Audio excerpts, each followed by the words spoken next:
सारंगचं तर डोकं बंदच पडलेलं आहे, कारण आता पैसेही नाही आणि आता काहीही होणार नाही. आता आपल्याला या घरातून बाहेर पडल्याशिवाय दुसरा कुठलाही मार्ग नाही आहे असं आता सारंगला कळतंय. तर आता इथे ही जी सुमित्रा आहे ती आता नानांशी बोलत असते, म्हणत असते की आता लवकरच आपण म्हणजेच आपल्या डोक्यावरचं टेन्शन जाईल की इथे आपलं घर जाणार नाही याचंही टेन्शन राहणार नाही, असं आता इथे ती सुमित्रा जी आहे ती नानांना सांगत असते. आणि त्याचनंतर आता हा जो सारंग आहे त्याला प्रश्न पडलेला आहे की सारंगला आता आईला सांगायची हिंमत होत नाहीये, पण काहीही करून आता सुमित्राला हे सगळं सांगावंच लागेल असं आता इथे त्याला वाटत असतं. तर आता इथे ही जी सुमित्रा आहे सॉरी ही जी ऐश्वर्या आहे ती सारंगला म्हणत असते की सारंग आता काय करायचं आपण, ही लोक तर आता आपल्याला आजची आज हकलून देणार आहेत, आपल्याकडे आता दुसरा कुठलाही ऑप्शन राहिलेला नाही आहे. तर आता सारंग जो आहे तो म्हणतो की ऐश्वर्या आता काहीही झालं तरी मला हे सत्य आईला आणि बाबांना सांगायला हवं.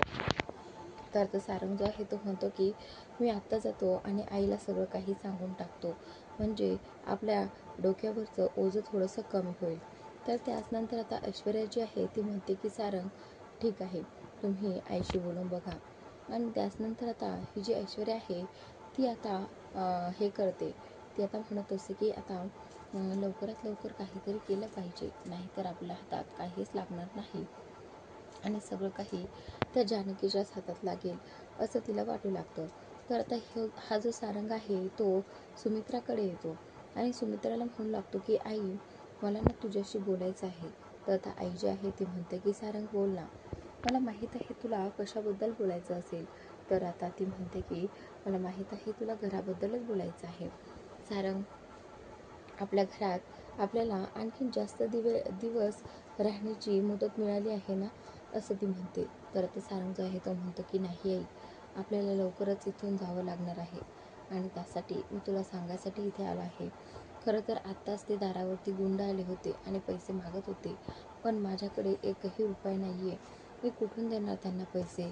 तर आता इथे ही जी सुमित्रा आहे ती म्हणते की काय आज. तर आता इथे तो म्हणतो की हो, आजच ते आपल्या घरावरती जप्ती आणणार आहेत आणि आपल्या घरातलं जे काही सामान वगैरे आहे ते त्यांनी काढून बाहेर टाकणार आहेत. म्हणजे त्यांनी आधीच मला सांगितलं आहे की तुम्ही तुमचं सामान वगैरे बांधा आणि इथून चालते व्हा. पण आता आई सांग ना गं, मी काय करू, माझ्याकडे काहीच पर्याय नाही आहे. तर सुमित्रा जी आहे ती म्हणते की ज्यावेळी तुझ्याकडे चान्स होता त्यावेळी तू तो चान्स घालवलास, त्यावेळी तुला कुणाचीही हे आठवले नाही आणि आता काय बोलतोस आमच्यावर. हे बघ तू खूप मोठी चूक केली आहे असं आता इथे तो म्हणत असतो, ती म्हणत असते. तर आता इथे सुमित्रा हे देखील म्हणते की आज तुझ्यामुळे हे घर आम्ही आपल्याला सोडून जायची वेळ आलेली आहे, फक्त तुझ्यामुळे. जर जानकी आणि ऋषिकेश असते तर ही गोष्ट कधी झालीच नसती. असं बोलल्यानंतर आता त्याच्या डोळ्यात आणखीनच पाणी येतं, कारण खरंच आहे त्यालाही ते जाणवलेलं आहे की दादा आणि बहिणी जर असती तर कदाचित हे झालंच नसतं असं आता इथे असं तो म्हणत असतो. तर त्याचनंतर आता इथे तो भडकतो आणि म्हणतो की आई हे बघ, आता काहीही झालं तरी आपल्याला इथून जायचं आहे, ते काहीही असो. त्यानंतर आता इकडे ही जी जानकी आहे ती प्रार्थना करत असते की लवकरात लवकर ते दागिने वगैरे सगळं काही कोणी चोरले ह्याचा तपास लागू दे असं आता ही जी जानकी आहे ती म्हणत असते.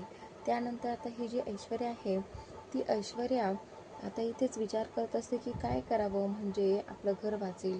त्यानंतर आता जानकी जी आहे ती स्वतःचं लुक चेंज करून इथे रणदीपेंच्या घरी आलेली आहे. तर आता तिने ऐश्वर्याला फोन केला आहे आणि ऐश्वर्याला फोन केल्यानंतर ऐश्वर्याला ती म्हणते आहे की मला ना तुझ्याशी जरा महत्त्वाचं बोलायचं आहे आणि तुला एक गोष्ट दाखवायची आहे, तू लवकरात लवकर घराच्या खाली ये. तर आता ही जी ऐश्वर्या आहे ती तिचं ऐकून खाली येते आणि त्यानंतर तिथे आल्यानंतर आता ती ऐश्वर्या जी आहे ती म्हणू लागते की काय आहे, बोल, का बोलवलंस तू मला इथे. तर आता ही जी जानकी आहे ती म्हणते की मला ना तुझ्याशी खूप बोलावंसं वाटलं होतं आणि तू जी काही चोरी केलीस त्याबद्दल जरा बोलायचं होतं. तर आता ऐश्वर्या म्हणते की काय, मी आणि चोरी, कोणी सांगितलं तुला? तर आता इथे ही जी जानकी आहे ती म्हणते की हे सगळं सांगावं लागत असतं का? चोरी जेव्हा चोर करतो त्यावेळी तिथे कोणी असतं का? म्हणून तेव्हा आता इथे सांगणार आहे मी. तर त्यानंतर आता इथे ही जी ऐश्वर्या आहे ती म्हणते की हो ठीक आहे, केली मी चोरी, काय करायचंय तुला? आणि आणखीनही करेल, काय करायचे ते करून घे, चल निघित ना, असं आता इथे ती म्हणत असते. आणि त्याचवेळी आता ती आणखीन सुद्धा म्हणत असते की मी चोरी केली आहे इथे, आणि म्हणजे हा माझाच प्लॅन होता चोरी करण्याचा, आणि हे सगळं मी त्या घरासाठी केलं होतं, असं खूप काही ती आता त्या रेकॉर्डिंगमध्ये बोलते. तर आता ही जी जानकी आहे ती फक्त उभीच राहिलेली नसते, तर ती जी ऐश्वर्या आहे ती काय बोलते नक्की, हे सगळं कोणावर ढकलते, आणखीन हे सगळं जे आहे ते कशामुळं झालं आहे हे सगळं आता ती पाहत असते.